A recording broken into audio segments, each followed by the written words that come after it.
En la historia de Estados Unidos han asesinado a 4 presidentes y todas las investigaciones independientes apuntan a que los banqueros estaban detrás de todos ellos. Seguramente ya sabes que de estos 4 personajes, uno de ellos era John Kennedy y el otro Abraham Lincoln. Pero, ¿y los otros 2 quiénes son? También deberías preguntarte por qué mataron al candidato presidencial Robert Kennedy cuando encaminaba su destino hacia la Casa Blanca. No te vayas, que ahora te doy detalles basados en hechos y datos que corroboran todo lo que digo. Y te quedará claro por qué asesinaron a John Kennedy, un caso que hasta el día de hoy supuestamente no está resuelto. Pero antes de esto pregúntate, si el establishment de Estados Unidos ha sido capaz de matar a 4 presidentes y al menos a un candidato presidencial, ¿entonces también son capaces de matar a líderes de otros países? La respuesta es que no solo son capaces de esto, es que ya lo han hecho en numerosas ocasiones. ¿Quieres saber por qué? En breve te lo cuento, pero te adelanto que otra vez las investigaciones independientes apuntan a la élite financiera de Estados Unidos. El imperio del mal y los amos del mundo, segunda parte.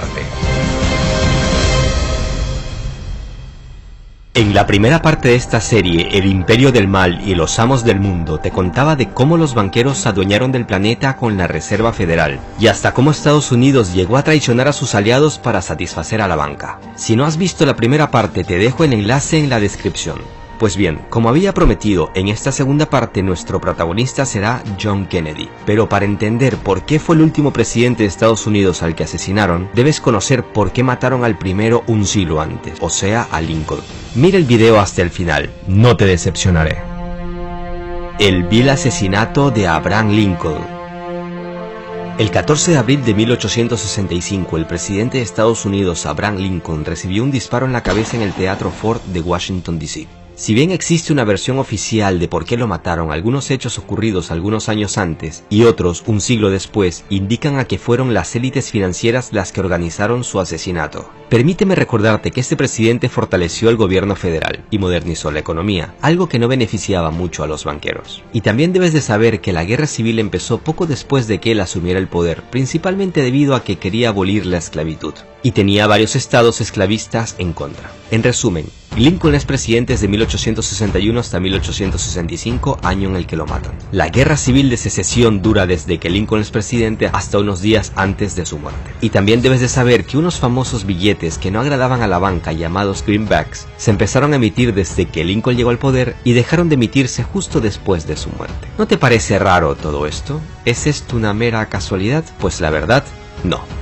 Te lo explico. En realidad, el 14 de abril de 1865, el día que mataron a Lincoln, los ciudadanos de Estados Unidos tenían motivos de sobra para sentirse libres y satisfechos, ya que días antes los opositores empezaban a rendir ante el ejército de Estados Unidos. La versión oficial asegura que el autor de este atentado, el actor John Wilkes Booth, lo asesinó porque no estaba de acuerdo con el fin de la guerra y quería reunir tropas para que siguieran la lucha, pero lo cierto es que era un simple peón de la banca. Para entenderlo tenemos que hablar de estos famosos billetes greenbacks. Lincoln quería una moneda libre de intereses y totalmente en manos del Estado, y no de banqueros privados. Sus asperezas con la banca, sumadas a la guerra civil, lo llevaron a crear esta moneda, que aunque no estaba respaldada ni por oro ni por plata, en pocos años logró convertirse en una moneda muy fuerte. Si bien estos billetes sufrieron varias caídas durante la guerra, se empezó a recuperar rápidamente cuando los opositores empezaron a rendirse.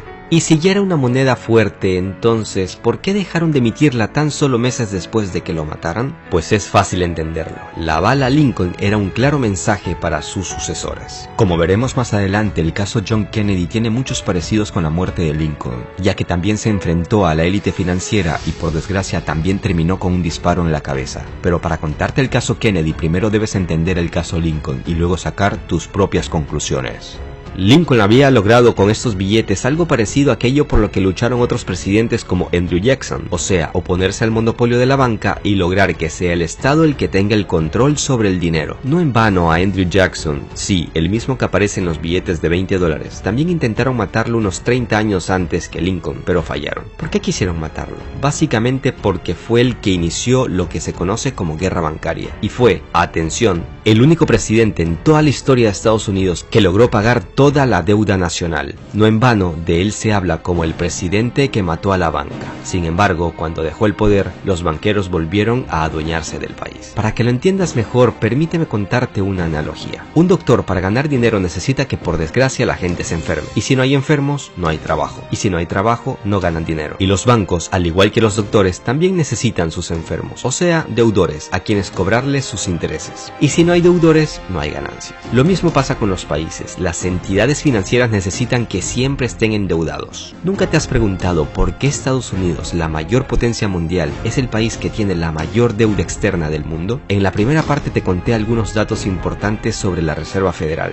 Y en los siguientes capítulos te revelaré cómo funciona el FMI o el Banco Mundial y por qué casi ningún país puede pagar su deuda. Pero volvamos al tema de hoy. Resumamos lo que tenemos. En 1835 casi matan a Andrew Jackson por haber matado a golpe de buenas decisiones a la banca. En 1865 matan a Lincoln por principalmente oponerse a la banca y emitir los greenbacks. En 1881 el presidente James Garfield quiso seguir los pasos de Lincoln y también fue asesinado. No duró ni 7 meses en el poder. Lo irónico del caso fue que los disparos no fueron fatales en sí, y Garfield murió porque los doctores le abrieron una de sus heridas para encontrar la bala, y finalmente le provocaron una infección y hemorragias internas. ¿Estaban comprados los doctores? No se sabe a ciencia cierta, pero el hecho no deja de ser sospechoso. En 1901 matan al presidente William McKinley durante su segundo mandato. La élite efectuó otra complicada jugada política haciendo aparecer el magnicidio como obra de otro loco suelto. El asesinato ofrecía a la élite varios beneficios, como eliminar un personaje que nunca fue del todo fiel a los planes elitistas. ¿No me digas entonces que quien mató a Kennedy fue el sistema monetario? Pues sí, y los motivos fueron básicamente los mismos. Pero déjame presentarte la mística orden 11-11-0 y el fragmento de uno de sus discursos donde denuncia las sociedades secretas que gobernaban en ese entonces no solo Estados Unidos como en el siglo XIX, sino ya el mundo entero, tal y como te lo conté en la primera parte de esta serie. No te vayas, que ahora viene lo más impactante. Давайте вспомним об убийстве президента Кеннеди. Ведь существует версия, что убийство президента Кеннеди организовали спецслужбы Соединенных Штатов. Но если эта версия верна, а этого исключить нельзя. Los motivos del asesinato de John Kennedy. Como ya sabes ahora, en la historia ha habido varias personalidades importantes que intentaron salvar al mundo de este asqueroso sistema financiero que beneficia a unos pocos y del que te hablé en la primera parte. John Kennedy fue el último presidente de Estados Unidos que plantó cara a los banqueros, en concreto a la Reserva Federal, la cual, como ya sabemos, tomó todo el poder en 1913. En 1963, Kennedy empezó un plan para quitarle a la Reserva Federal su juguete favorito, las máquinas de impresión de dinero. Un decreto presidencial casi desconocido fue firmado por Kennedy el 4 de junio de 1963. Se trataba de la orden número 11-11-0, con la cual básicamente despojaba a la Reserva Federal de su poder para prestar dinero con intereses al gobierno federal de los Estados Unidos. Más de 4.000 millones de dólares en billetes de Estados Unidos entraron en circulación en denominaciones de 2 y 5 dólares. Fíjate en un detalle, los dólares actuales tienen impresa la nota billete de la Reserva Federal y los dólares de Kennedy tenían impresa la nota billete de Estados Unidos. Una gran diferencia, ya que como te expliqué en la primera parte, los bancos de la Reserva Federal prestan dinero al Estado con comisión y con estos billetes de Kennedy se le acababa el negocio. Y es que Kennedy sabía que si los billetes de Estados Unidos avalados en plata circulaban ampliamente, eliminarían la demanda de billetes de la Reserva Federal. El presidente Kennedy fue asesinado meses después de firmar esta orden, en concreto el 22 de noviembre de 1963. ¿Y adivinen qué fue lo primero que hizo el nuevo presidente Lyndon Johnson? Exacto, sacar inmediatamente de circulación los billetes de Estados Unidos. También déjame decirte que nunca circularon los billetes de Estados Unidos de 10 y 20 dólares, que ya estaban impresos cuando Kennedy fue asesinado. Lo curioso es que esta orden del Ejecutivo nunca se ha derogado o enmendado por cualquier orden del Ejecutivo subsiguiente. En pocas palabras, esta orden aún es válida. Quizás el asesinato de John Kennedy fue una advertencia a todos los futuros presidentes para que no interfieran en el control privado de la Reserva Federal sobre la creación de dinero. Como ya sabemos, después de Kennedy no ha habido ningún presidente que intentara plantarle cara a los banqueros. Tal parece que presidentes como Nixon, Reagan, Bush padre, Clinton, George Bush, Obama sabían con certeza que el que no conoce su historia está obligado a repetirla. Bueno, en realidad Robert Kennedy parece que tenía la intención de seguir la obra de su hermano John, pero lo mataron en plena campaña presidencial, justo en el momento en que empezaba a ganar terreno a sus oponentes. Pero hay un detalle del que todavía no hemos hablado. Se trata de uno de los discursos más emblemáticos de Kennedy en 1961, donde denunciaba las sociedades secretas. Te dejo un fragmento, escúchalo y te sorprenderás. Ladies and gentlemen, I want to talk about our common responsibilities in the face of a common danger. The very word secrecy is repugnant in a free and open society, and we are, as a people, inherently and historically opposed to secret societies, to secret oaths, and to secret proceedings.